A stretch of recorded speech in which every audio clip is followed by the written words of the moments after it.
Testing? Yes. Thank you very much for that great introduction, and thank you to the organizers of this event. We have a lot of distinguished speakers today. Of course, Richard Hoagland, as I'm sure you all know, and Richard Dolan, Timothy Good, Ed Grimsley. I feel like I'm opening for the Rolling Stones.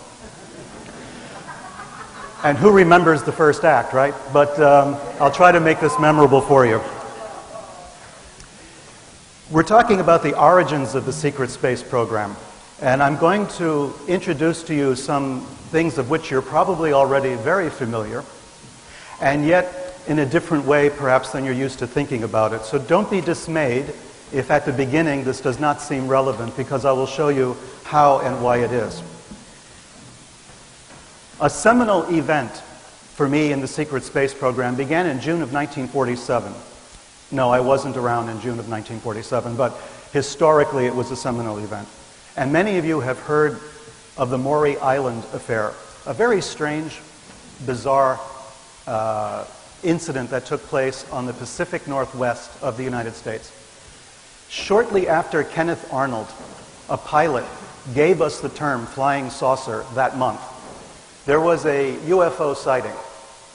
In this sighting, UFOs evidently crashed, rained debris down upon some civilians, killed a dog, according to the story, wounded a child, according to the story. And it led to a chain of events that are very, very unusual, and yet are evidence of something that took place 20 years later that shows us there was a deep connection between the UFO story, as it was promulgated back in the 1940s, and very serious political and military events of the next 20, 30 years. So, Maury Island affair, there's a UFO sighting shortly after Kenneth Arnold gave us the famous flying saucer story. And a man that we know as Fred Krisman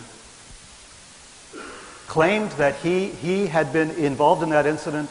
He claimed that people had been hurt, that he had pieces of the UFO. And what happened was, individuals of the United States Army Air Force at the time visited Krisman and his partner, Mr. Dahl, and retrieved pieces of this so-called debris of the UFO. They got on a plane, the plane crashed, and both of these Air Force officers died. These are probably the first two victims, mortalities associated with the UFO phenomenon. The first two, there were many more since then, as any student of UFO history knows. So Fred Krisman is this strange guy, you know, a strange background. No one knows too much about him. He seems to have been some kind of confidence man, some kind of criminal, a crook, but maybe also an intelligence agent. There is evidence that there were intelligence connections to his background. He was also somebody I like to call a wandering bishop, and I'll get to that story in a minute, because this is a striking aspect of this whole field that people have not covered because they don't understand it. Fred Krisman, 1947, seminal event in UFO history. He shows up again 20 years later, being investigated by a district attorney, Jim Garrison, in New Orleans, because of his alleged role in the Kennedy assassination. We'll come back to that in a minute. One of the people investigating the Maury Island affair and all of the UFO incidents that were taking place in the Pacific Northwest in 1947, in the months before and after the famous Roswell crash, was this man, FBI Special Agent in Charge, stationed in Butte, Montana. He was in charge of a bunch of files we call the SM-X files. According to the FBI's own documentation, UFO matters were classified as SM-X, Security Matter-X. These were the original X files. This man's name is Guy Bannister. Guy Bannister is a man who will come up again in our discussion 20 years later as a suspect in the Kennedy assassination. If you saw the movie JFK by Oliver Stone, this was Guy Bannister, the actor playing Guy Bannister. Now we come to another man called Jack Martin. Jack Martin's real name is Edward Suggs. He worked as an investigator for Guy Bannister. He was another bishop. We'll get to that story in a bit. He's probably the same guy as the name that comes up in the files of the Office of Special Investigations of the military as Agent Jack S. Martin, who was investigating UFO incidents in California in 1949. In the movie JFK by Oliver Stone, Jack Lemmon plays Jack Martin. I'm showing you these photographs from the film so you get a kind of context. If you've seen the film, you know that we're talking about real people, real individuals, and their real influence. Of course, Oliver Stone does not go into the UFO aspect of this case. These photographs have never been seen before in public. You're the first people in the entire world that is actually seeing these photographs because they're photographs that were given to me personally by a man who was involved with Jack Martin. Jack Martin, the Jack Lemmon character in JFK, the man involved, they say, in the Kennedy conspiracy in New Orleans, was also, in addition to being an investigator, in addition to being possibly a man investigating UFO incidents in California, in addition to being heavily involved in the group around Lee Harvey Oswald in New Orleans in 1963, was also a bishop in a church, in a weird church, in a church that no one had ever heard of before, in a church that even Jim Garrison didn't understand. In his own documentation, in his own writings, going back to the House Select Subcommittee on Assassinations when the United States government was going through an investigation of the assassinations in the 1970s, Jim Garrison wrote a note, copies of which I have, saying, look into this church stuff because I don't understand it. Well, there's Jack Martin dressed as a priest in the 1970s after the Kennedy assassination. His friend and associate was David Ferrie. David Ferrie and Jack Martin both worked for Guy Bannister. David Ferrie, former Eastern Airlines pilot, rabid anti-communist, very much involved in anti-communist activities. He's another bishop of the same church as Jack Martin. And of course, he knew Lee Harvey Oswald, as we know, in the Civil Air Patrol. In the movie, that was David Ferrie, unforgettable guy in a fake wig and fake eyebrows, talking about enigmas wrapped in mysteries, wrapped in puzzles, wrapped in all kinds of things. So this is the David Ferrie character that made famous in the film. And this is an actual photograph of David Ferrie dressed again as a priest, as Jack Martin was. We have co-conspirators in the Kennedy assassination, as we will see, ties back to the UFO and the space program, who were involved in a strange church, a church that didn't really exist except on paper. And this is the church, the American Orthodox Catholic Church. If you review the FBI files, all of the investigations that were undertaken for the Warren Commission, and later by the House Subcommittee in the 1970s, this name will keep coming up, and no one does any background check on it, no one goes any further. Members of this church included a man called Profeta, we'll get to him in a second, David Ferrie, Jack Martin, a man called Carl Stanley, who was mentioned in the FBI files, Tommy Jude Baumler, Thomas Beckham. These are all names familiar to researchers in the Kennedy assassination. They were all members of this church, most of whom were bishops in the church. The church had a lot of bishops, not many priests, and no congregations. Seriously. Just bishops, no priests, no congregations. Rarely did they have a building. This photograph was taken in the only building I ever knew that housed the American Orthodox Catholic Church in the Bronx, where I'm from. And I knew the church personally. I knew these individuals personally. I knew this guy right here. That's Profeta, the guy who created the church. I knew him. And I was a member briefly of this group because I lived practically next door. And there's a long story, and I won't get into it now. I won't bore you with it. But the other names on this list are extremely important. Ferrie and Martin, we already know, involved in the Kennedy assassination conspiracy, at least according to Jim Garrison. Tommy Jude Baumler was a lawyer in New Orleans. And his claim to fame, as we found out only about a year ago, was that he was the man who incorporated another church, this one called the Process Church of the Final Resurrection, of the Final Judgment, rather, Process Church of the Final Judgment. This was the group that was implicated, rightly or wrongly, in the Charles Manson family, in possibly the Bobby Kennedy assassination.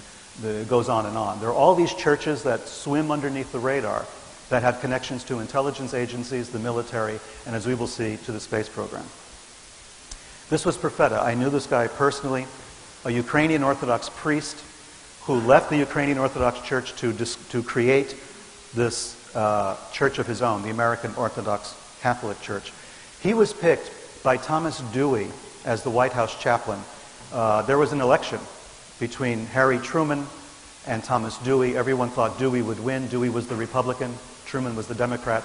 Truman won by a narrow margin, and Profeta once showed me the letter that he got from Thomas Dewey appointing him as White House chaplain when Dewey thought he had won the election. This is how politically prominent and important he was. On the board of directors of the American Orthodox Catholic Church was J. Edgar Hoover, the head of the Federal Bureau of Investigation of the FBI, the man who gave us the X-Files and Guy Bannister and all the rest. J. Edgar Hoover was a member and on the board of directors of this phony church. Another member was Christopher Maria Stanley. He's now known as Saint Christopher Stanley. He was canonized by the guy who took over when he died. Close associate of all these guys. Ferry, Martin tried to implicate him in the Kennedy assassination. He tried to implicate them in the Kennedy assassination. When Profeta had created the American Orthodox Catholic Church, he summoned all the other bishops who had been bishops with him in this church to go to New York and present their bona fides, their bona fides, their credentials to him and to Hoover. The only one who obeyed this was Carl Stanley, Christopher Maria Stanley. Christopher Stanley goes to New York, he goes to Profeta, he signs on, he goes back to his home in Kentucky, he's dead less than a month later, and only 2 weeks after the death of David Ferry, the mysterious death of David Ferry, another bishop in the same church. Suddenly the bishops of this church were all being killed. They were all dying under mysterious circumstances, all within a few weeks of each other. This story you have not heard before, because no one knows what to do with the material. No one knows what to do with this information. So when it comes to churches and guys in funny hats, you know, there is some degree of mystery out there and confusion. This is the organization as I, over the years, uncovered it, starting with our friend Profeta over there, to Christopher Stanley, to David Ferry, to Jack Martin. These were all guys implicated in the Kennedy assassination, and they all wore funny hats. The connection was this, another funny hat, that's J. Edgar Hoover in his Masonic Shriner fez, because he was a Freemason, as I think we all know. So there's J. Edgar Hoover, to Guy Bannister, the guy who investigated the UFOs in 1947, the guy who was writing up all these telexes and letters headlined SM-X file, UFO sighting here, UFO sighting there. Down here is Fred Krisman. He was the guy that Bannister was allegedly investigating. And next to Krisman, there's Profeta again. Profeta, who was on the same board of directors of a church as J. Edgar Hoover. All these people working in concert, all these people working together, a phony church, mysterious goings-on, and really weird hats. So what does all this have to do with the space program? You're sitting there thinking, okay, this is all very strange, but what are we here for? Well, let's fall back a little bit. We'll start to see the threads come together. In the United States, the space race began on Halloween 1936. And you're looking at this charming group of individuals down there, relaxing in front of a rocket. These were America's first rocket scientists. People like Jack Parsons, Theodore von Karman, and this is the launch at Arroyo Seco in California on October 31st, 1936.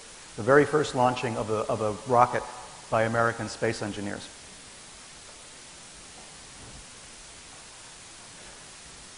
Jack Parsons has a crater on the moon named after him.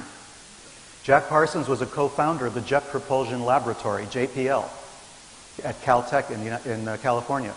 When you watch the space shuttle launches or you read anything about it, you'll always come across JPL all the time. He was a co-founder of JPL. Crater on the moon named after him. Solved a lot of issues regarding solid fuel storage of rocket material. And at the same time, he was a follower of Aleister Crowley. The Aleister Crowley, the infamous magician who created his own cult, his own religion. Parsons himself, at the same time he's working on rockets, for the U.S. military, he's also conducting rituals in the desert trying to summon angels and demons. I'm not making this stuff up, in case you're wondering. One of his co-workers, one of his partners in his ritual working, his ritual magic, was L. Ron Hubbard, the man who later went on to found Scientology. Hubbard stole Jack Parsons' money, stole Jack Parsons' girlfriend, ran to Miami and bought a boat. In later years, Hubbard would speak very fondly of Aleister Crowley, claiming he had met him. He never did. Crowley died in 1947, before Hubbard had even actually heard of him. But Parsons was investigated by the FBI as a security risk because he was involved in occult workings. But at the same time, Parsons is a brilliant scientist. Well, just as he's getting ready to leave the United States through all the pressure of the FBI investigations, there's a mysterious explosion at his home. He dies under very mysterious circumstances. The house literally blows up with him in it. Theodor von Karman was the leader of the group that founded the Jet Propulsion Laboratory. He has a crater on the moon named after him. Born in Hungary, studied in Germany. He was a brilliant rocket scientist as well. And he formed the Jet Propulsion Laboratory with a couple of other people, Frank Molina and, of course, Parsons, Ed Foreman, and a Chinese scientist, another brilliant man called Qian Suisun. Qian Suisun goes on to later fame in another area of rocket science and space science.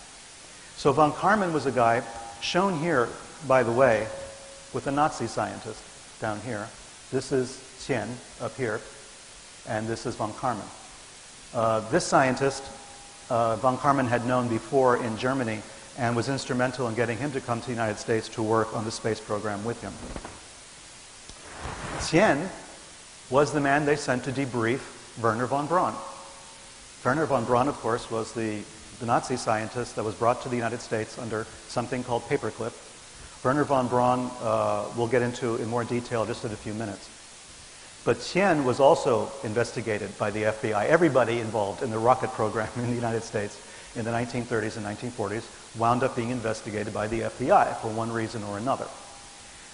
He eventually got so sick and tired he defected to China after all of the harassment he had been undergoing by the FBI. And what happened? He develops China's space program. He creates the Silkworm missile that was used to such effect during the first Iraq invasion. When Saddam Hussein invaded Kuwait and all of that, he was sending Scud missiles and all of this. The Silkworms were in use there in the Middle East. So Qian, starting as a patriotic American citizen helping with the space program, through all the suppression by FBI, all the harassment, gives up, basically, goes back to China, and becomes a hero in China. Develops, jump-starts the Chinese space program. When we're talking today about the space race and the space programs, as we'll be getting into with the other speakers, keep in mind the fact that it began in two important places. It began in Germany with the rocket systems and the rocket development in Germany at Peenemünde, Nordhausen, which we'll get into in a second. But it also started in the United States. And the reason that China is launching rockets today and launching satellites is because of this man, who could have been part of our space program for the rest of his life, and instead, because of all sorts of political nonsense, wound up going to China and giving them a space program almost complete. At the same time in Germany, in the same year, almost the same month, 1936, we have Fritz Goslau of the Argus Company. He begins work on remote-controlled aircraft. And a few years later, December of 1942, we have the first launch, successful launch of the V-1. If you've been following History Channel stuff about World War II and the Blitz and all of that, you'll know about the V-1s and the devastating effect that they had. This is a picture of the V-1 at the time, and this is another one. Later termed the world's first cruise missile. These were launched from aircraft. The V-1 would drop from a plane and then go on its way. Aimed at London, of course, and later, as we know, at Antwerp. Devastating weapon, resulting in almost 23,000 civilian deaths at the time. But at the same time, back in 1941, we have the first jet-assisted takeoff launch in California by the von Karman group. Jack Parsons is here. We have Jack Parsons right here watching the takeoff of the first jet-assisted takeoff plane, a jet-powered plane. So here we have the rocket scientist who's also an occultist and a follower of Aleister Crowley and a member of all kinds of other occult organizations involved in these important events of the rocket program. In 1944, of course, we have the V-2. The Germans launched the V-2. Actually, more people were killed making the V-2 than were killed by the V-2 because of slave labor in Germany and because of the concentration camp labor that was brought to Nordhausen and later to Mittelbau-Dora concentration camps and the factories attached to Buchenwald. More people were actually killed making these V-2s than were actually killed in suffering under them. So the Nazi rocket program, as we know it, started at Peenemünde, was later relocated, and the person in charge of this was General Walter Dornberger, and his assistant was Wernher von Braun. We'll get back to them in a second. Another important personality in aviation medicine this time was Dr. Hubertus Strughold. He's a man in charge of all sorts of horrendous experiments on living persons in the camps, and yet is considered the father of aviation medicine. He was brought to the United States. He was given his own institute at Randolph Air Force Base in Texas, and they had a building named after him until the local Daughters of the American Revolution decided that having a building named after this guy was probably not the best message to send to our next generations of young people studying medicine, so they took the name off. People were aware that Strughold was basically a monster. We've all heard of Operation Paperclip, I think. It started as Operation Crossbow, Operation Overcast. The British were trying to get the scientists, Russians were trying to get Nazi scientists, and the Americans had their own program, which they then later renamed as Paperclip. It wasn't just the men, the scientists they were bringing over, it was also their documentation. It was also as much machinery as they could possibly get. We are talking about hundreds of railroad cars, freight cars, filled with documents and equipment and machinery. Not talking even about the hundreds at first, and then thousands of Nazi scientists that were brought to the United States. Here's a photograph of the team at Fort Bliss, Texas, Paperclip members. That's a hell of a lot of Nazi scientists. And not a single funny hat among them, I will point out. One thing that's important to remember about the space program in the United States, until 1957, it was not a civilian program. For the first 10 years, or 15 years of its existence, it was a military program. There was no NASA. The National Aeronautics and Space Administration had not been created yet. So all of these people worked for the military. The rocket program was a military program, and you have to remember that's the origins of the space program, was with the Army, which later became the Army Air Force, which later became NASA. I mean, the space program went under NASA. These were supposed to be our Nazis, right? We were sold a bill of goods. I mean, the United States was told us, oh, these people are not really Nazis. They were Germans. They were scientists. They were helping out. They were working for us. They really weren't believers. Yeah, right. Why then, if this is so, did we bring the best and the brightest to the United States, give them whatever they wanted, all the resources that they wanted, whatever they needed, whatever they asked for? And the Soviet Union was the first country to launch a satellite into space.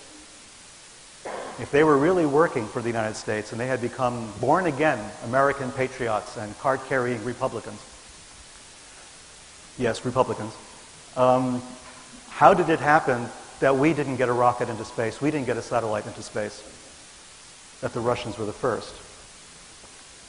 Well, what happened? Weren't they sabotaging our space program since the very beginning? These are the true believers. This is just a handful of the people you'll come across when you research this. Walter Dornberger later becomes the head of NASA, later gets a board position with Bell Aerospace in the United States, is considered a rabid Nazi by military intelligence officials who are doing background checks in Germany. They've got witness statements, they've got documents, they've got everything they need to put Dornberger in jail for the rest of his life. Those documents are buried. Wernher von Braun was an SS major. There are photographs of Wernher von Braun in an SS uniform. The SS was not the Rotary. It was not the Boy Scouts. You didn't just, kind of join the SS because it would further your career. No. That didn't work that way. In order to join the SS, you had to prove your racial purity going back to the year 1750. There had to be no Untermenschen in your background, right? No Jews, no Gypsies, no Slavs, no Democrats. Nobody like that in the background of your racial purity. You had to prove this, and you had to maintain a certain degree of involvement with the SS all the time. The SS was a pagan cult. The SS forbade mention of Christian holidays even in their documentation. The SS was extremely pagan, was extremely anti-Christian, anti-Jewish, anti-everything else. If you had a rank of major in the SS, you did not get that automatically. You got that because you proved yourself. And Werner von Braun was proven later to have been involved in meetings discussing slave labor requirements for the rocket systems at Peenemünde and also at Mittelbau. He was involved in these discussions. He knew about the killings of prisoners, the torture of prisoners. He was involved in all of that. It didn't matter to Werner von Braun. At the same time that he's working for us, we bring him over under paperclip. He's now in the United States. What is he doing? He's sending classified materials out of the country to his comrades back in Germany. We know this. It's part of the documentation. It's part of the record now. These files have been declassified. Werner von Braun was working against the United States almost from the beginning. This is a scandal, But yet we consider him the father of the American space program. I mean, he's the one who got us to the moon, right? Kurt Debus was the first director of the Kennedy Space Center, the first director of the Kennedy Space Center at Cape Canaveral in Florida. He was a member of the SS and the SA, the Sturmabteilung, right, the brown shirts, the stormtroopers, two other Nazi organizations. This is the man who turned in his friends and co-workers to the Gestapo if they made disloyal remarks. This was a true believer, once again. As I say, he was an SS officer. The Allies considered the SS a criminal organization for very good reason. And yet, we put this guy in charge of the Kennedy Space Center. Theodor Zobel, another scientist, performed experiments on prisoners in the wind tunnel experiments. We brought him over. He worked for us. Hubertus Struckel, as I mentioned, tortured prisoners, killed people just for experiments, dumped them into freezing cold water to see how long they would survive. Stuff like that. Jumpstarts the Aviation Medicine Institute at Randolph Air Force Base. George Rickey, very famous Nazi, murdered prisoners personally murdered them at the Mittelbau-Dora site. Right, is given positions with American corporations in the United States. Emil Salmon worked as an engineer at Wright-Patterson, as you can see. He torched a synagogue. Heinz Gesicke, rocket engineer. His family in the United States during the war was spying for the Nazis. He was fine. He was okay. Denazified. Otto Ambros. We've all heard of Otto Ambros, probably. Executive at IG Farben. This is the guy involved in administering the experiments in Zyklon B, the gas that was used in the death camps. He gets a job with W.R. Grace and Company. Leonard Alberts gets a job with the Bechtel Corporation. All big American corporations, all very important members of the military-industrial complex. His co-workers hated him. That he was just too Nazi even for them, and some of them were Nazis. Didn't hurt. Didn't hurt him at all. They moved him from position to position, but they kept him on. In May 29, 1947, to give you an idea of how badly the Nazi paperclip scientists were sabotaging the American space program, the United States attacked Mexico with a missile. A missile, this one, the Hermes missile, based on the V-2 design, was launched by German scientists at White Sands Proving Ground in New Mexico. It went up, and then it took a right. And it wound up in Juarez, Mexico, just outside of a heavy populated area. Hit the ground, blew a crater 50 meters across. We actually bombed Mexico with a missile in 1947. The Mexican government was not amused. It's like, we have people going across the border this way, you're sending missiles this way, what's up? Well, the Germans in charge of this had sabotaged the guidance system so that it wouldn't go where it was supposed to go. And the American engineers who were responsible for some of these experiments were complaining like mad to the Pentagon, saying that these guys are nuts. They're doing all kinds of crazy stuff. They are not really on our side. Well, We're going to now move into another area. But just for a second, we think about this situation, this scenario. We had German scientists working for us, stationed at military bases in the United States, who were totally unmonitored. They could leave the base at any time. They would go walking through town. They opened up mailboxes. They were receiving mail from Europe. They were sending mail out to Europe. A lot of it went to Eastern Europe because they had colleagues who had been taken by the Soviets in order to help their German scientists, Nazi scientist colleagues in the Soviet Union and in the Eastern Bloc. They were sending American blueprints over to Eastern Germany, to East Germany and to Russia. At the same time, they're working in the United States. These records have since been declassified, not all of them. I mean, God forbid we should declassify records that are 60 years old from World War II, right? You know, you're wondering right now, is there a secret space program? Well, there was a secret space program in the 1940s, for sure. There was a secret space program in the 1950s. We didn't know what was going on. As an American growing up with the threat constantly of the atomic bomb, and, you know, the Russians were going to bomb us and we were all going to die, and I had to hide my head under a desk because that would save me. Growing up with this, we thought that Werner von Braun was a good German. He was not a Nazi. He was on our side. Later, only in the last few years, have we been able to find out that these guys had never been really on our side. They were true believers in their cause. The Nazi Party was not just a political party. You know, it was not Republicans and Democrats, or like we have in the States. It was not people concerned about if we're going to have an ordinance for running a cable line or water or sewer. They cared nothing about that.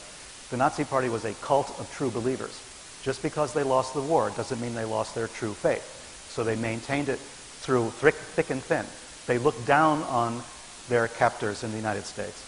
To them it was a toss-up. Do we go to Russia? Do we go to the United States? There was no ideological choice being made. It was strictly a pragmatic one. Where are we going to get the best deal? You know, they were operating on their own. They were operating with their own agenda. So in 1947, we have the Cold War. First, we bomb Mexico, and we apologize for that later. Then we have the Kenneth Arnold sighting. We have the Maury Island affair. We have famously Roswell. In 1947, that same year, the CIA is created. The Department of the Air Force is created. A year later, Truman defeats Dewey. I mention this because of the relationship to the other incidents that we're talking about. In 1950, the Korea War begins. Okay, so now we're in Cold War mode. Russians have poured across the border into North Korea. Okay, the brainwashing thing starts. Everybody's freaking out about the weird science that the Russians are using to brainwash American soldiers. Okay, a person very involved in this, in all the hysteria around this, in 1952, holds a seance in a farmhouse in Maine. The man is, no, not the Pope, not the funny hat guy, the other guy, Andrija Puharich. Andrija Puharich was a medical doctor, he was an inventor, he was a military man, a captain in the army, stationed at Camp Detrick, later Fort Detrick, Edgewood Arsenal later, he was stationed at. This is the area of the United States, the military, that's involved with chemical and biological weapons. Puharich, however, was involved in trying to weaponize paranormal abilities. Puharich's focus in 1952, as early as 1952, is how can we use ESP, telepathy, all these things, in a military capacity. Since now we're facing a Cold War with people who use brainwashing methods, Puharich suddenly becomes a hot ticket item. He's talking about using the human brain and the powers of the brain to do all sorts of horrible things to people. He brings together 9 people in a seance. Now, it doesn't make a lot of sense when you realize who these people are. One of them is Arthur Young. Some of you may have heard of Arthur Young. He wrote a lot of very well-received books, The Reflexive Universe, The Geometry of Meaning. Arthur Young was a great guy. He was the inventor of the Bell helicopter. He sold his rights and all of that. He left military engineering, military development at the end of World War II in order to pursue full-time his interest in the paranormal. He studied yoga, Eastern religions, ESP, psychokinesis, astrology, you name it, he was into it, Arthur Young. His wife, Ruth Forbes Payne Young, she was also at the seance. So we have Arthur Young, the inventor of the Bell helicopter, the guy who created the Bell helicopter along with Larry Bell, his partner. We have his wife, the excessively nomenclatured Ruth Forbes Payne Young. That's all her husband. So she's married first to a Forbes. John Kerry, our presidential candidate, was a Forbes. This is a very old, very famous family. She was married to George Lyman Payne. Payne was a direct descendant of one of the signers of the Declaration of Independence, and related, coincidentally, to an actor called Robert Treat Payne. Long story. But anyway, Ruth Forbes, also married to a Payne, also married to Arthur Young. Not at the same time, you know, one after the other. She has a son, Michael Payne, who then gets a job at Bell Aerospace through Arthur Young's influence, because Arthur Young helped create the company. Her son needs a job. He gets him a job at Bell Aerospace in Texas. Her best friend is Mary Bancroft. Mary Bancroft was the longtime mistress of Allen Dulles. Allen Dulles, as you know, was a famous head of the CIA, the one that Jack Kennedy fired over the Bay of Pigs when he told Dulles he was going to split the CIA into 1,000,000 pieces. Allen Dulles was the one who was fired by Kennedy and who later wound up on the Warren Commission investigating Kennedy's death, very conveniently. So these are two people, two of the nine. So Michael Payne's boss, right? The boss of Michael Payne, Arthur Young's son-in-law, is none other than General Walter Dornberger. And he's shown here. That's Dornberger over here, and that's Himmler over here. And they all got hats. So these are all guys. So Michael Payne has these direct connections right back to Paperclip, back to the space program. Michael Payne's wife is also named Ruth. She's Ruth Payne. Ruth Payne is a Quaker. She likes folk dancing, walks on the beach, candlelit dinners, and the Russian language. Allegedly, she's studying Russian. That's Ruth Payne. That's Michael and Ruth in Irving, Texas. That's Ruth Payne again. She's sitting way over on the left. Here is a woman called Marguerite Oswald. Here is Marina Oswald. The picture was taken on November 22nd, 1963, the day that Kennedy was assassinated. That evening, they're photographed in Ruth Payne's living room in Irving, Texas. It was Ruth Payne who got Lee Harvey Oswald the job at the Texas School Book Depository, right on the route where he would be able to assassinate the president. That's Ruth Payne. Ruth Payne had visited Arthur Young and her mother-in-law, Ruth Forbes Payne Young, in Philadelphia in September of 1963. She had Marina Oswald, this Russian defector, the wife of Lee Harvey Oswald, and her children living with her in her house. What was she talking about to Arthur Young, I wonder? Did she ever mention the fact that, hey, I got this Russian defector and his wife living with me in Irving, Texas, Lee Oswald? Maybe you heard of him. He was a Marine. He defected to the Soviet Union, wanting to become a Russian citizen. He redefected back to the United States. He did all of this, and the guy's still only 24 years old. That's pretty good for a 24-year-old. A Marine, somebody involved in the Atsugi Air Base and radar technicians, a guy who spoke Russian fluently enough that his Russian-born wife thought he was Russian. Now, I don't know about you. I've studied a lot of languages in my time. I mean, Mandarin, Spanish, French, Italian. I've done a lot of languages. I've studied Russian. Russian is a damn hard language to learn. And yet this young kid with hardly any formal education, just barely got out of high school, joins the Marines and learns to speak fluent Russian like that, so much that he can convince Marina that he's fluent, that he's a native Russian. So Marina Oswald, the niece of a KGB, an NKVD, an Army Military Intelligence officer, marries Lee Harvey Oswald, this Marine defector, very famous defector. Then they decide to go back to the United States. Ruth Payne wants to learn Russian. That's her story. Oh, I'd love to learn Russian from Marina Oswald. So she gives her some room in her house because they're broke. And then Lee goes to Texas, and, well, the rest is history. So here's the nine. Here's the connection of these 9 people. I didn't mention all the people of the 9. We'll get to that. But they're mostly DuPonts, Astors, Forbes, etc.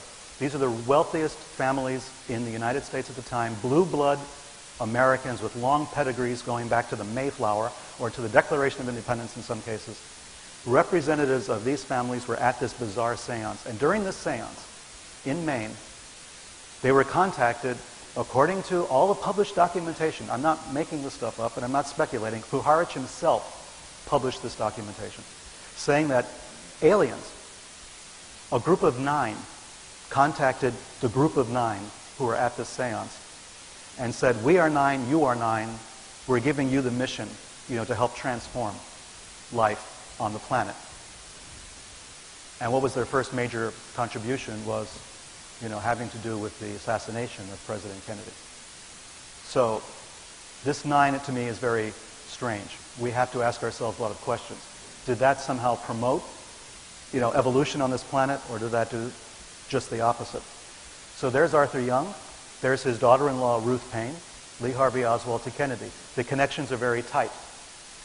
And another member of the 9, of course, was an Astor, as I mentioned, Ava Alice Muriel Astor.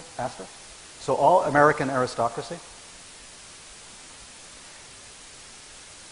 September 12, 1962, Kennedy makes his famous, "We shall go to the moon. We choose to go to the moon in this decade and do the other things, not because they are easy, but because they are hard."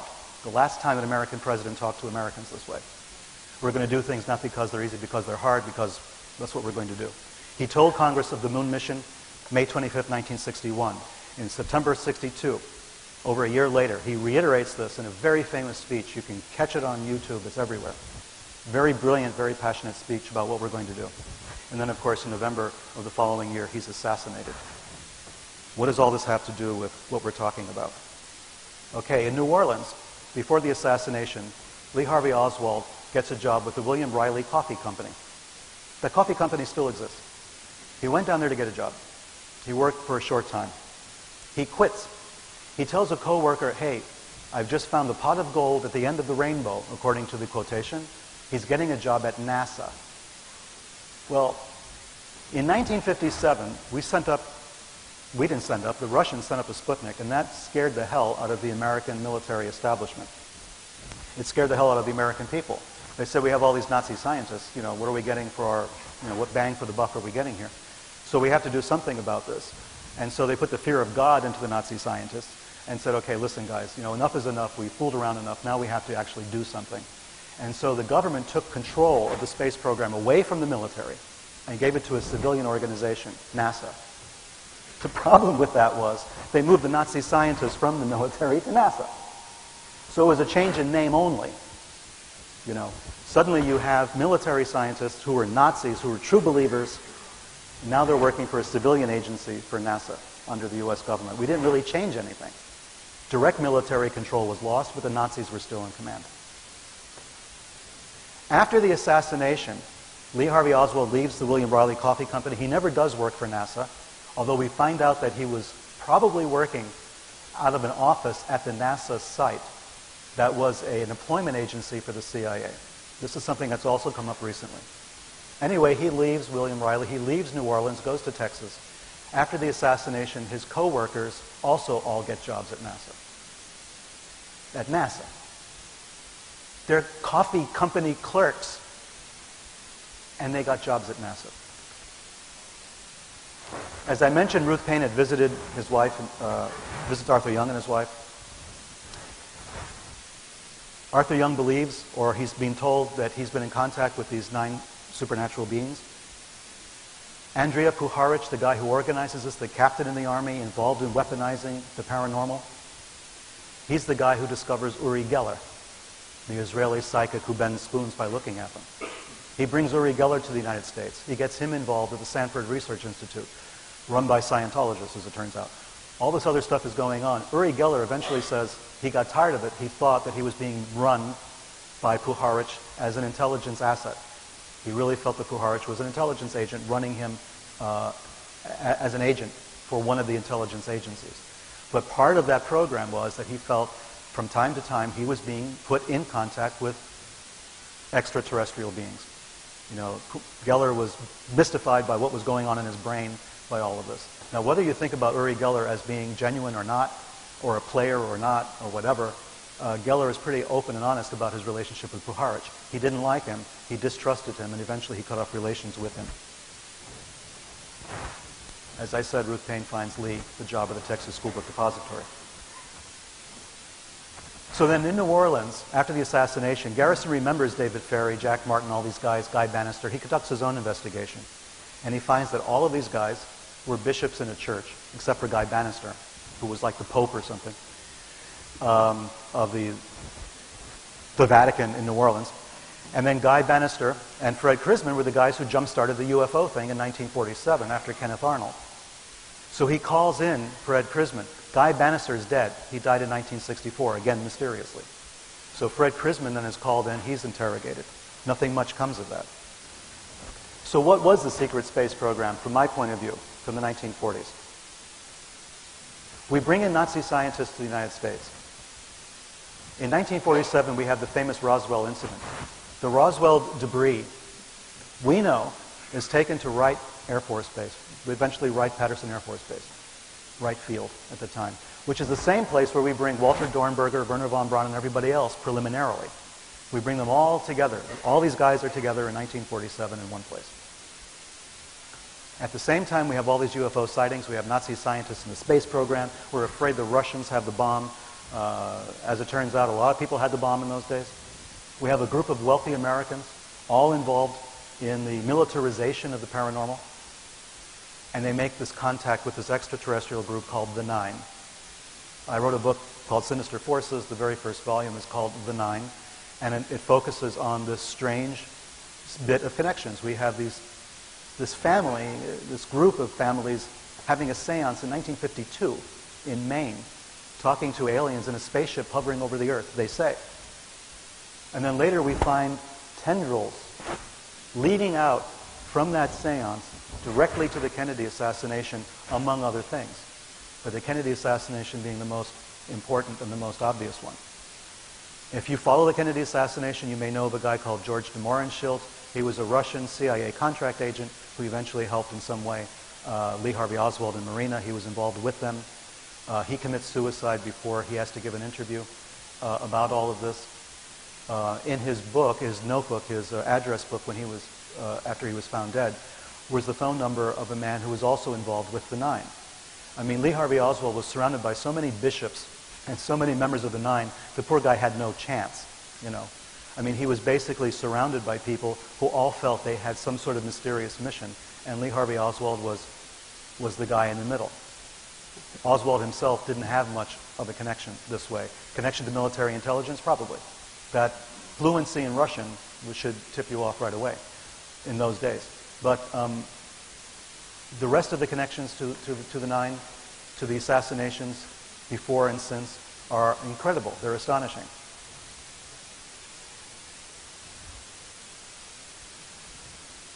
We know the CIA was blamed for the Kennedy assassination. We've all heard the stories.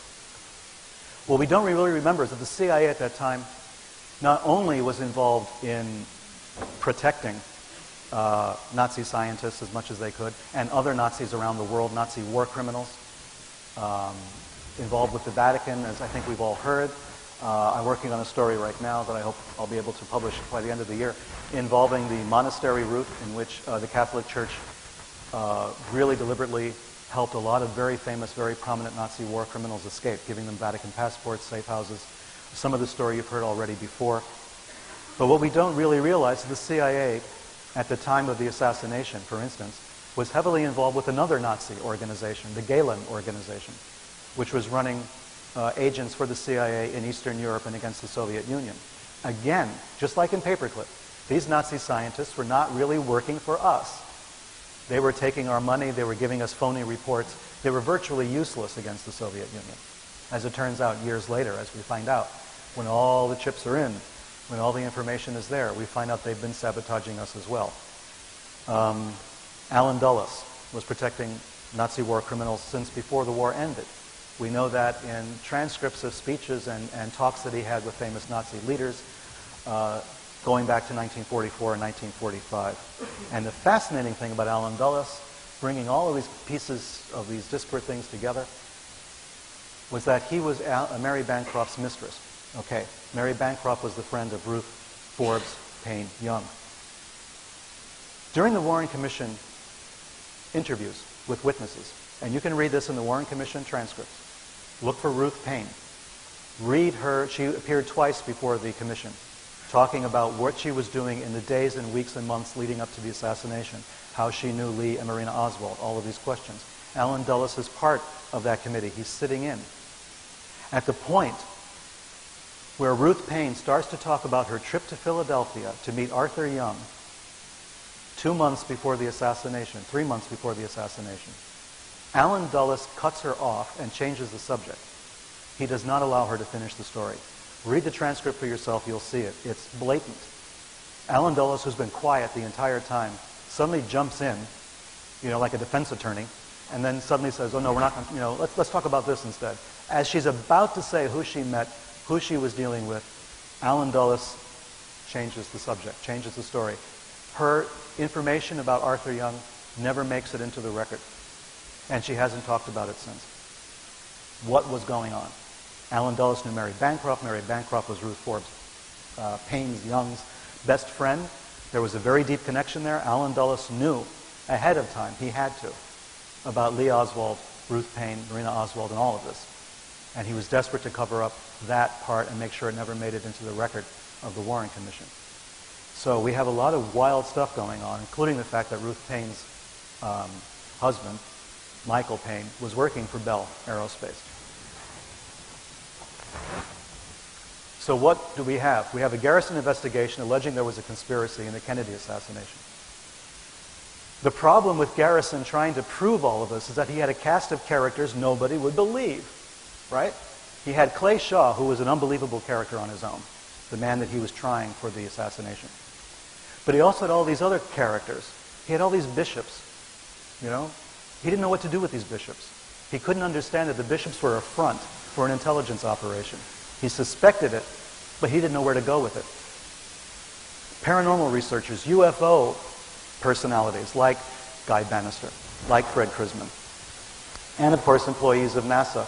All of these people can be tied back to Paperclip, can be tied back to the Nazi space program, the people that we brought over. This was all part of the problem. This was all part of what happened. Secrets were kept.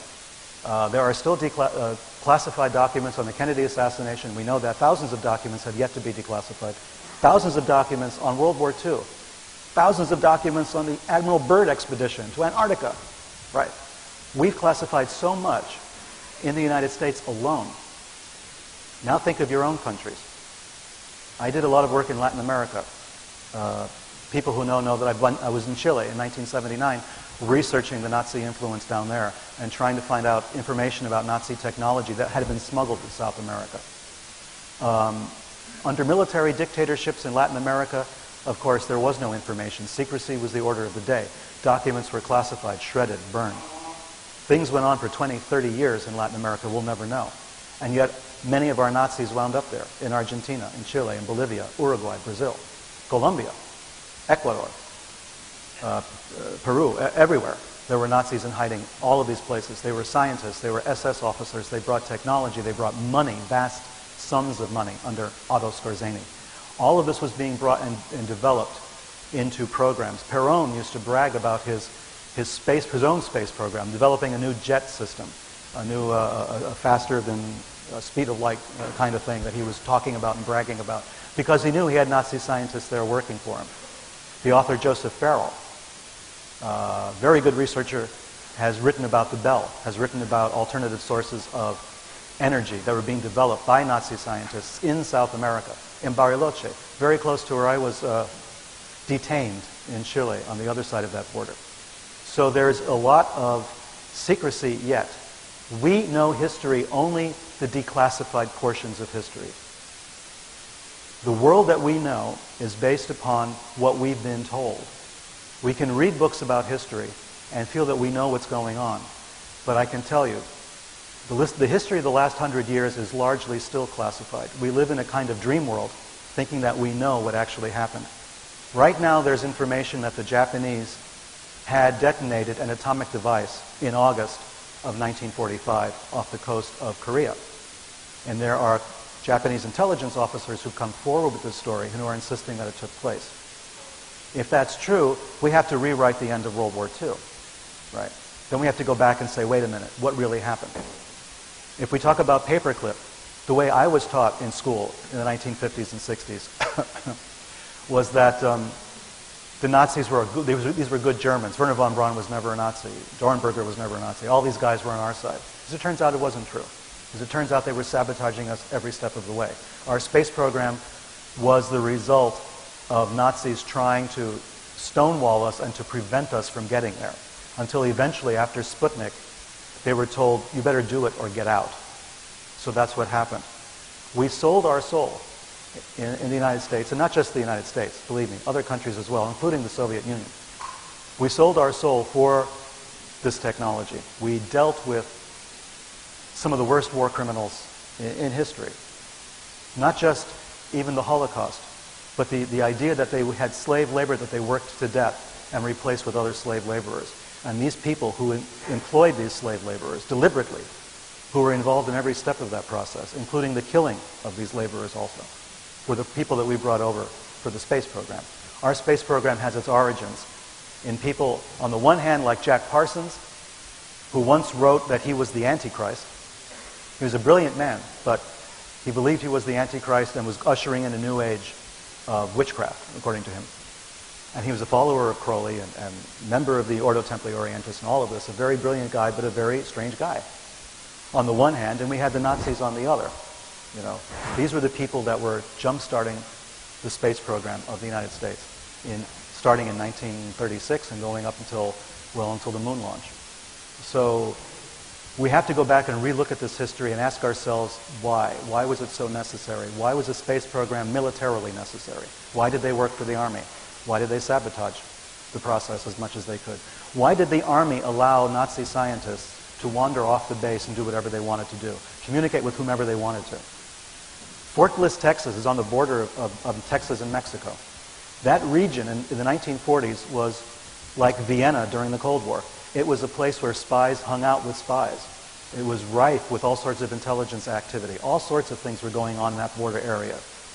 All the way from the California, Mexico border all the way through Texas, all the way to Brownsville. There was a lot of cross-border traffic. A lot of very strange individuals crossed that border. A lot of military people, a lot of intelligence people. The Nazis were still running spies after the end of the war because they were protecting Nazi assets. They were protecting SS officers who were making their way into the United States from Latin America, and people making their way from the States into places like Argentina, being paid for by Nazi gold. So we have to reevaluate the history of the world since 1945. We have to go back and look at it again. If we want to know what happened, what's going on with the space program, and about breakaway civilizations, about motivations to create a space program for the rich and the powerful, we have to go back to this period of time. We have to understand why it was that we could deal with the Nazis so easily. Why it was we thought that was the best thing that we could do. Why we gave them carte blanche, allowed them to do whatever they wanted to do. Why we bent over backwards for these guys. Murderers. Some of them wound up in positions of tremendous influence in South America. Klaus Barbie became head of the secret police in Bolivia, an official government position. At the same time, he's running drugs, guns, and assassinating communist leaders, socialist leaders, or anybody he particularly didn't like, not only in South America, but in Europe. There were assassinations taking place in Spain, in France, in Germany, on the orders of people like Barbie and Operation Condor in South America. This is all part of our history. These are not footnotes. You know, we're being told they're footnotes. We're being told it's not central to what actually happened. I tell you, though, that's not true. And as anyone who knows, who's traveled in those countries, knows, the stranglehold that the Nazis and the Germans in general, but the Nazis specifically had on the economies of those countries, on the culture of many of those areas, was incredible. You know, and in some cases still is. So, who benefited, right? Civilian control of NASA began in '57. The Nazi scientists remained in place. They were there at the very beginning of the UFO era. Many people believe the Nazis had developed the very first prototypes of the flying saucer, of wingless aircraft, of alternate energy, of the atomic bomb. The Luftwaffe had a map of Manhattan in which they were trying to estimate the damage an atomic bomb would have and how many people would be killed. This map was developed in 1943. You know, we know the evidence is there. We just have to keep looking. Something else was going on. What they told us was not the way it happened. And now my fear is in the United States, because we have the Patriot Act and because we have all sorts of ways to stifle inquiry, to stop information from getting out, more secrets can be kept, more programs can be instituted about which we will know nothing until it's too late. Kennedy was perceived as a threat to the program. He had signed treaties with the Soviets, promised not to invade Cuba. This was against the Nazi ideology. This was contrary to a Nazi platform, not an American platform. Kennedy was a very popular president, you know. But his idea of cutting a deal with the Soviets and essentially saving the world from thermonuclear war in 1962 was disregarded because many in the military thought we should have gone to war. The Nazi right-wing coalition was very strong. In the United States, it still is. If you look at who finances and who helps a certain political party in the United States, you're going to find that there's tremendous support from Nazi and neo-Nazi organizations for that political party. One party in particular, not the other. So you're going to ask yourself, well, what is all this about? Reagan, President Reagan, of course, was heavily supported by something called the World Anti-Communist League. The World Anti-Communist League was populated almost entirely by Nazis, former Nazi officers, former people who had worked against the Soviets, working for fascist and Nazi dictatorships. And it was incredible stuff because they were true believers. George Patton famously said we were pointing our guns in the wrong direction when we went after the Nazis. We should have gone after the Soviets. There's a lot that we can talk about, and I don't have the time, I don't think. How am I going for time?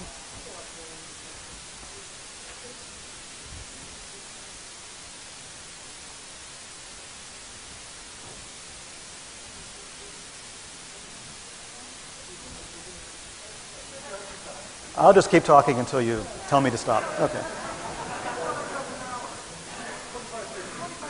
Really? Oh, cool. Okay. In that case, the pause that refreshes.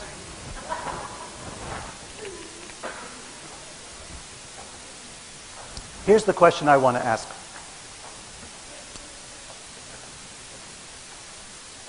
What more was there at stake? Why was Kennedy killed? It had to be for some really big reason. It couldn't be because they didn't like his hair, you know. It had to be for something really specific and something big, something major, something that was going to affect the economy and the political structure, power structures that existed. Did Kennedy's insistence on going to the moon rob other projects of finances and resources that they needed? Was the moon a kind of chimera, a kind of quixotic dream that we should go to the moon first and show our superiority over the Soviets? Was it something that took money and power away from this inner circle of right-wing zealots, of Nazis who had a different approach to science, a different approach to the space program, people who wanted to do their own thing? And that Kennedy's insistence that we're going to put all of our money into the space program took away power from them, gave more power to NASA, but took it away from the military and took it away from other projects. So was there, in the 1960s, a secret space program? We talk a lot about the military-industrial complex. President Eisenhower warned us about that in his farewell address when he left office. And we've focused on that to a great deal, but we don't really know what it is. We know it has to do with guns and the Army. But remember that the military also was developing rockets, jet propulsion, various types of missiles. NASA was solely occupied with visiting other planets, according to its brief. Its space science was satellites going to other planets. It was a non-military application of space technology. The military was still involved in their own aspects of space technology. And this involved missiles, it involved alternate sources of energy, it involved different types of aircraft that could fly at tremendous speeds. About 18 months ago, as an example, I was invited to participate as an observer in a meeting of former intelligence officers out in Las Vegas. Go figure. And during the course of that time that I spent there, we visited several military installations, and we had to have all sorts of security checks done and all of that. And you've all heard of Area 51. Well, there was a presentation given, much like I'm giving one now, on Area 51 by one of the guys who was there, who spent his lifetime there. And he was very bitter about the fact that even the CIA could have an association where former spooks could sit down and chat and have drinks and talk about their failures or successes. But that the guys at Area 51 could not. They're still bound by secrecy laws of things that happened back in the 1950s and 1960s. You might remember the U-2 incidents. You know, the Nazis had the V-2, we had the U-2. And the U-2 was our stealth plane that took photographs of the Soviet Union, of other countries. It was a spy plane. That, of course, was developed at Area 51. That was where it was housed. That's where it was based. So all of this took place at Area 51. And Area 51, according to popular understanding, was a military installation, a military base. That's not exactly true. It was an intelligence operation. It had nothing really to do directly with the military. It was an indirect relationship that was had at Area 51. So you had the development of the U-2. People, of course, always say they were back engineering, reverse engineering spacecraft or UFOs and that sort of thing there. This guy would not talk about that, of course. He poo-pooed the idea. But his presentation began with a picture of an alien and the theme song from the X-Files. Right. So he starts his presentation this way, and of course everybody laughs politely or nervously. And then he goes on to give his talk about Area 51, and thank you. He says I have until 3 o'clock. No, sorry. Don't worry. Oh, I've got a lot more presentations in here. Believe me, we could do this all night.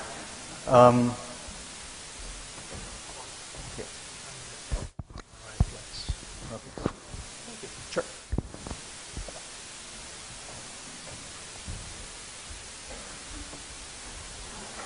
So he went into a lot of detail about what happened up there and how we lost more of our CIA agents in a single accident involving Area 51 than we ever lost in the field. So there was a lot going on up there, and that's still classified. He still can't really talk about it, not even to a group of former intelligence officers who had all signed secrecy oaths and everything else, and he still couldn't go into it. You know, so his presentation was rather thin. But he did talk about the U-2 programs and Francis Gary Powers and all of that, and everybody in the audience understood that when he's talking about Francis Gary Powers, the pilot of the U-2 who was shot down over the Soviet Union, we're also talking about Lee Harvey Oswald. We're also talking about Oswald's involvement with that particular part of the space program, because Oswald was stationed, as we know, at Atsugi Air Force Base in Japan, which was one of only 2 bases in the world at which the U-2 would take off from. That was the base where it was kept. So the flights from Japan went over the Soviet Union, and Oswald's job as a radar operator was in the room with the traffic controllers that were sending up the U-2s. So every time we turn around, in these major political events, we run across the space program again, in some way, shape, or form. It was insidious. It involved all sorts of aspects of American life, things that we would never expect. Why did people who worked at Riley Coffee Company all go to work for NASA? Why did Oswald claim that he was getting a job at NASA? Why did all these other spooks and all these other strange people wind up somehow with the space program and then again with the Kennedy assassination? There is something very serious going on here. There's a very strange part of American history, and by extension, in a way, of American and world history that's taking place with the space program. If you look at the space programs in Europe, if you look at the space programs in China and other parts of the world, you will see all the connections going back to this one central phenomenon of the space race between the Soviet Union and the United States. And you have to ask yourself, was it really a space race? You know, politicians on both sides may have thought it was a race. Low-level politicians may have thought this. They may have been stricken with fear that we were in a race against the Russians for domination of space. We may have thought this. But the scientists on either side, I think, never had any illusions about this. There was no race. There was a cooperation. You know, someone at some point decided the Soviets can go first. They'll have their Sputnik, and they'll send a dog into space, and then eventually they will send an astronaut into space. The Russians had the first go at it. How could they possibly? When we had the creme de la creme, when we had all of the best and the brightest of the Nazi space program. How did that happen? It had to have been a cooperation between the scientists themselves. This implicates or implies that there was another level of government in the world at that time. That there was another basis of cooperation, of collaboration between people that we thought were dire enemies. That there were networks of people operating throughout the world who cooperate with each other in some way, shape, or form. And this is what we have in the space program. They cooperated so much that people died, people were killed, people were assassinated. Serious investigations into the UFOs led to the deaths of a lot of people. James McDonnell, famous scientist who went before Congress and insisted that the UFO sightings were not the result of sightings of the planet Venus, swamp gas, or weather balloons. For this he was ridiculed. He was later found dead. They said he committed suicide. They always say they committed suicide. That's the standard response.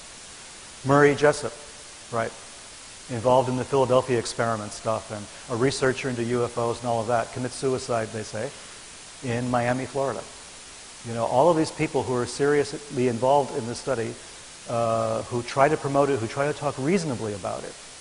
Not wild-eyed, aluminum foil hat wearing people, you know, talking that their minds are being controlled from Venus or something. These are serious people. James McDonnell was a very serious guy. He was a scientist. He was a doctor, a PhD, a meteorologist. He knew what he was talking about. Dead. Jessup, a very reasonable guy, a very sort of scientific-minded guy, not the kind of wild-eyed guy who would believe anything that anybody ever told him. In the last month or two of his life was extremely paranoid, extremely nervous. He felt that there was something going on, that somebody was after him, and then he wound up dead in Miami. So we have these things connected with the UFO program. Why? If the UFO phenomenon is a figment of our imaginations, if we're projecting stuff onto atmospheric conditions and we're seeing ghosts or something like that, why all of this secrecy? Why all the murder? Why all the suicides? What does that have to do with just believing in 6 impossible things before breakfast?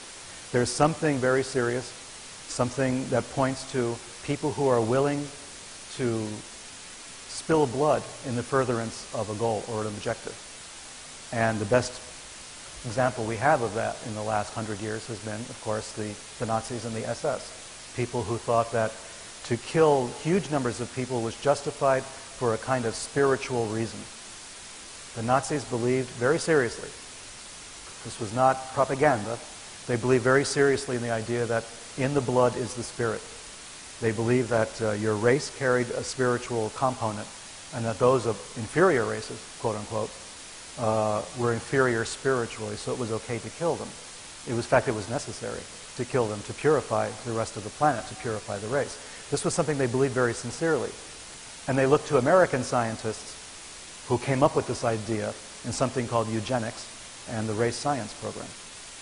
So, when you have people who believe that the ends justify the means, when you have people who believe that murder is acceptable, even on a huge scale, because of the responsibility they have to jumpstart evolution, the next stage of it, and then they lose a war, do you really think they're going to go away? Do you really think they're going to say, shucks, lost the war, I guess we're all going to become Democrats? You know, it's not going to happen. It just won't happen. Many times I've told people the same example of Christianity. Christianity began and lived underground, in cemeteries, in catacombs, meeting secretly at night for over 300 years before it was accepted in the Roman Empire. 300 years. These people who believed in a kind of an impossible thing, a resurrected person, right? They kept on to that belief for 300 years. The Nazis lost their war in 1945, right? 65, 66 years ago. That's not a long time. You know. Some of them are still alive. Some of these people are still alive and they're still having influence in their own countries. They're having influence as far away as Australia. They're all over the place. You know. And as they die off, they have people who are following in their footsteps, people they've talked to, indoctrinated. They don't go away. This is a cult that does not disappear. The problem with this particular cult is that they're very well funded. And they have a lot of supporters in a lot of countries. I should say, including this country. But a lot of other countries. No one is immune. They're everywhere. Okay? And I'm not saying this out of paranoia. I'm the kind of person who generally does not behave that way or think that way. But the facts, the documents speak for themselves. The presence of Nazis and neo-Nazis in this world in general is growing. It's not going away. I travel a lot. The last 20 years especially, I've traveled to more than maybe 40, 50 countries. And I find constantly in airports in developing nations, particularly, copies of the Protocols of the Elders of Zion, this famous hoax that was invented by the Tsarist secret police back before the Russian Revolution. I mean, they're being reprinted in local languages everywhere. Henry Ford, the American inventor who invented the assembly line for making automobiles, was a notorious anti-Semite. He was part of the origins of our military-industrial complex. His assembly line technology was used to make planes and jets and bombs and tanks and everything else. Here was a guy who was as anti-Semitic as Hitler, to whom Hitler gave the highest award that Nazi Germany could give to a non-German, in the same year that he gave it to Benito Mussolini. Henry Ford's writings are being reprinted around the world. His anti-Semitic diatribes that go on for pages and pages and pages are being reprinted and available everywhere. I've found it in airports in Latin America and on bookstalls and newspaper stands in Malaysia and Indonesia and in Singapore. I mean, everywhere. Being offered as though it was true. Being offered without criticism, without critique. There's a beginning of a wave of this kind of anti-Semitic, pro-Nazi, pro-fascist sentiment that's taking place. And it's taking place everywhere. It's taking place in the United States as well as anywhere else. Because people are afraid. It's the fear that we've inherited. I talked briefly about Charles Manson. I made a passing reference to him. Charles Manson was brilliant in a sense. He said, "Get the fear." That was his famous slogan. Get the fear. Become afraid. Marry the fear. Become wedded to it. This way it cannot control you. Understand the fear. You know, feel it in your bones, and then you can get past it. The idea was to fear completely, and then not to fear anything anymore. Manson famously feared nothing. I mean, at the same time, he was a great manipulator. Fear is used to control. It's used to control us in the 1950s as I was growing up in the Cold War. We believed at any moment we were going to be bombed by the Russians or the Chinese. I don't know how the Chinese were going to do it, but we were told the Chinese were going to do it. The Russians, of course, were going to bomb us at any moment. We were living with this every day. We heard the air raid sirens every week. They kept testing the air raid sirens, so we would always hear an air raid siren. At that time, I lived in Chicago, and the sirens would go off. You know, they kept testing them every week. At any moment, you know, we would hear these things on the wrong day, and we knew the day had come. We would be bombed. This fear made it possible for the military-industrial complex to grow. And then, you know, things kind of quieted down. The Soviet Union fell. The Cold War was, quote-unquote, over. Nothing else to fear anymore. Of course, that would mean tremendous loss of revenue for the companies that had been based on fear. So we needed something else. Right? We needed another enemy. So Saddam Hussein came along. He was very, very convenient for us. So Saddam Hussein was a new enemy, a new scapegoat. You know, new people to hate, new people to fight against, new people to raise an army against. So everybody was happy again back in the state of Connecticut, which is virtually run by the defense establishment. Everybody got their jobs back. And then, of course, famously, we had 9/11. Now, a lot of people will ask, do you believe that 9/11 was created by a conspiracy? I always tell people it doesn't matter. Look at what happened. Look at how 9/11 was used. That's what's important, really important. Because 9/11 was used the way, to go back to the 1930s, the way Hitler used the Reichstag fire. There was a fire. Definitely there was a fire. It took place at the German parliament. No doubt about it.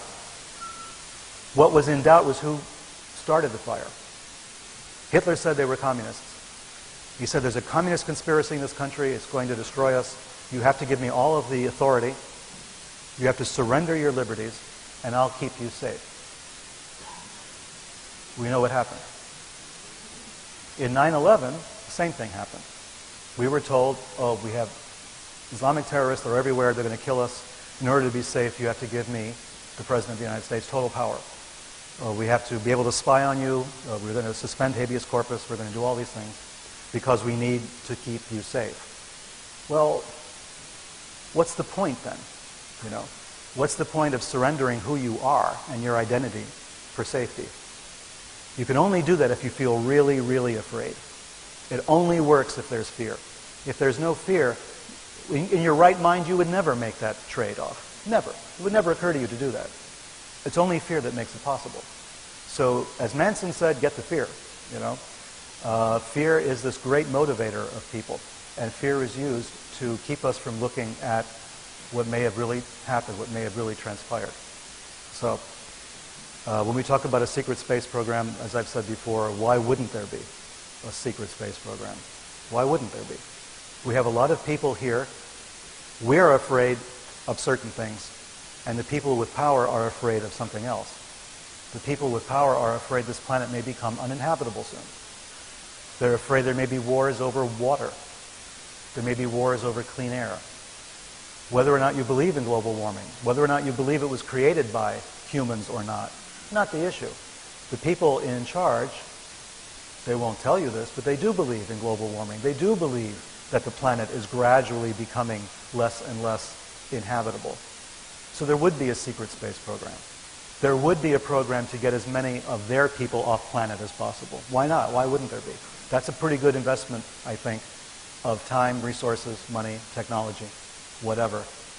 We know that individual entrepreneurs are developing their own space shuttles, charging a few $1 million for a seat. That should tell you something. What it's going to cost us to get off this planet, if we had to, for any particular reason. You know, so are there people willing to say, we're building our own rocket ships, like in a Ray Bradbury story, you know? We're going to have our own rocket ships, we're going to leave, you know, and all you guys are going to have to stay behind and deal with whatever it is that, whatever mess we've created. So yes, these secrets will exist. They have to. I mean, the people in charge are not stupid. You know, we may think they're stupid. We laugh at our politicians in every country. But they're not all that stupid. Some of them are, you know, some of them are reptiles, you know, to use a David Icke expression. I'm speaking metaphorically, he's not, but I think we agree. There's common ground there. So you have to ask yourself, what is your position on this? Where do you fit in? Where do we as individuals fit in? You know, if the government can keep secrets, as they did with the space program, as they did with Paperclip, as they did with the assassinations, as they did with Admiral Byrd's diaries, for crying out loud. If the government keeps those secrets, why can't we have our own secrets? You know? Why, as individuals, we're not allowed to have a Patriot Act for ourselves? Why can't we tell our governments, no, you can't have this information about me, it's classified?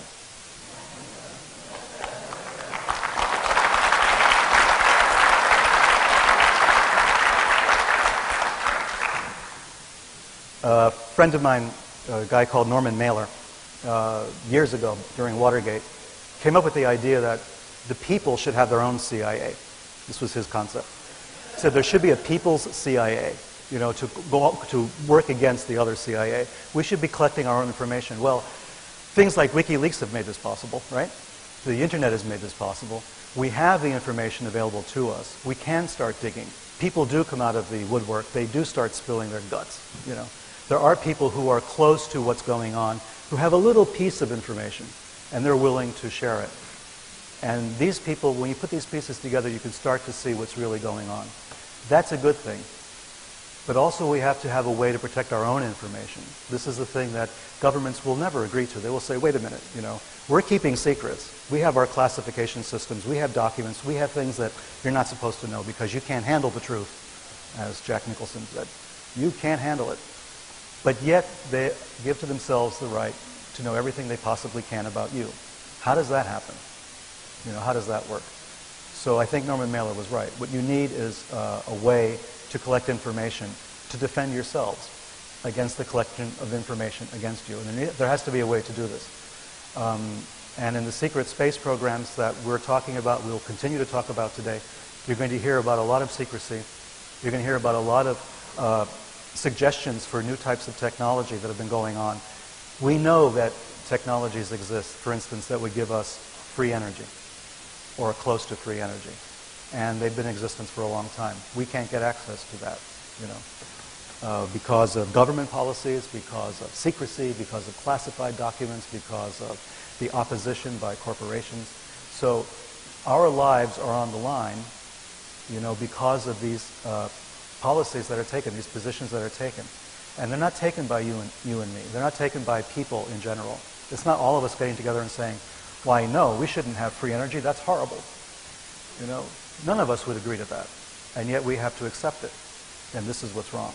This is the kind of mentality that helped to support the space program back in the 1940s and 50s when we brought Nazi scientists over. We were not allowed to object. People did.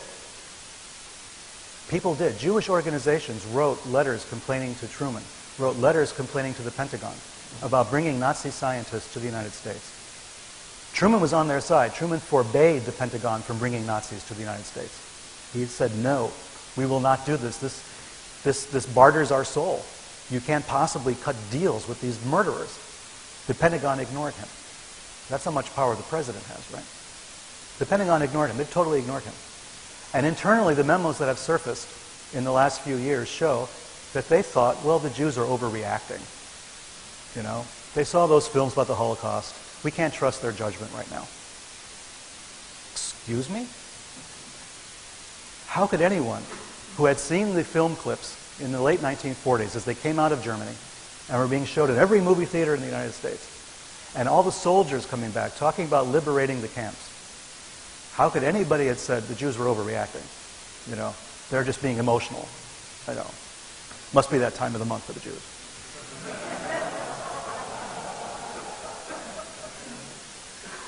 But that's what the reaction was. And it's chilling to read this in the documents that have been declassified. Go online and find them. They're there. You can read this for yourself. It is astonishing. Read a book by Linda Hunt called Secret Agenda. Great book. Okay? She goes into a lot of detail. She reproduces these documents. It was very difficult to get a copy of this book in the United States after it was published. When I was researching Sinister Forces, and I was looking for a copy of Secret Agenda by Linda Hunt, I had to get a copy in French because there were no copies at all in the United States at that time. You could not get a used copy. You could not get a new copy. There was nothing. Luckily, I can read French. Otherwise, what's the point? But I did manage to get the book in French. Now you can get it, you can download it, but you can't get it in print. And here's a book that blew the lid off what was taking place with the paperclip program and how we had been lied to by so many people regarding the Nazi background of people like Werner von Braun and Dornberger, Strughold, and everyone else. All the Nazis. We're talking thousands that were brought over. Not a few hundred, as normally the history books will tell you. Many more than that. And the paperclip program went all the way through the 1960s, boys and girls. It wasn't just the 1940s or even the 1950s. It went all the way up to 1960 and beyond. We were bringing scientists over that late, wherever we could find them, giving them jobs, setting them up. They became wealthy in many cases. Von Braun did, Dornberger did, as they were plotting to kill political leaders and doing all sorts of other things. We gave them a lot of work and a lot of money, This is the information that we need in order to make decisions about who we're supporting, what programs we support, what policies we support. We don't know enough to make these decisions yet because we've been lied to for so long. But if we go on the supposition that everything is lies and we'll never know the truth, we will freeze. Our gears will freeze and we'll stop. We won't go any further. We will say to ourselves, well, we'll never know anything. It's all a secret. It's a mystery. We'll have to give up. Don't do that. Don't do that. Don't deny what people like the WikiLeaks founder was doing, or the people who are blowing the whistle to WikiLeaks, actually. Or all these people going on the line and saying, here's what's really going on. Here are the memos. Here's the real history of the world being told in these memos. Don't deny their sacrifice. They are trying to get this word out. They're trying to make every one of us aware of what's really going on. It makes for very sad reading, of course. Some of it is chilling. Some of it is just depressing. But we need to know. We need to know what's really going on. Are we? Oh, if officially we're not, no problem. But I won't keep you going very much longer. I think you've heard what I have to say. I think that the other speakers are going to have their own angles in all of this and expand it even more. But I just wanted to give you a lot of things to think about. Think about the assassination of Kennedy because it brings all of these elements together in very unusual ways. Think about the weird churches that were involved because we know more about them today than we knew even 10 years ago or 20 years ago. These churches are still involved. They were involved in Iran-Contra. They were involved in the former Yugoslavia, in all of the fighting that was going on there. Church leaders, their names are connected to all of this. They're still running operations. It's still a covert ops organization. The American Orthodox Catholic Church, you'll find them everywhere. And they're running agents all sorts of places. Not everyone is an agent. Some of them are very sincere people, but not many. So keep an eye on that. Keep an eye on what's going on. When you find anomalies in the news as you're reading it, pay attention. When you find things that don't quite make sense, pay attention. When a name shows up in one news story that had showed up in one 5 years ago that you remember, pay attention. You know, when these things happen, when these so-called coincidences take place, that's when you realize there's the action of what I call the sinister forces at work. So if you pay attention, you will learn something. It'll make you a little nervous, it'll make you a little fearful, but it will be real information. It will be something you can really know and use and understand. So thank you very much for your patience. Thank you very much for listening. Thank you.